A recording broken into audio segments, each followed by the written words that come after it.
L'actualité à travers le monde, c'est maintenant, mesdames et messieurs, bienvenue à ce 13h30.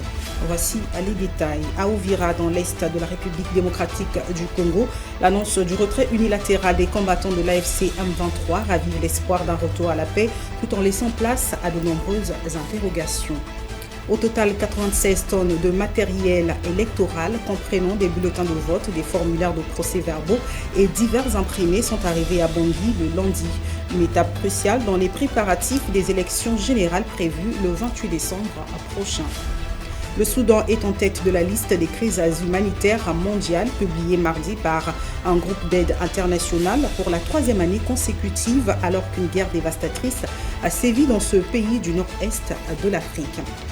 Une trentaine de personnes liées à la tentative de coup d'État déjouée au Bénin ont été emprisonnées mardi. Poursuivis pour trahison, meurtre et atteinte à la sûreté de l'État, ils ont été placés en détention provisoire à l'issue de leur audience. Des images diffusées depuis l'hémicycle montrent des députés se bousculant, criant et se tirant les cheveux près du perchoir. D'autres élus et des spectateurs ont sorti leur téléphone pour filmer la scène, tandis que des membres de blocs rivaux se repoussaient.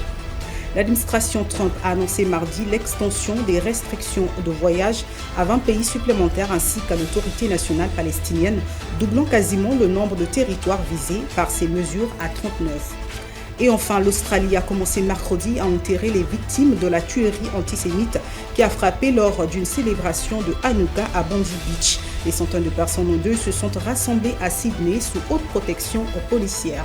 Et c'est la fin de ce 13h30. Merci pour votre fidélité. On se retrouve à 19h30 pour la grande édition. À tout de suite.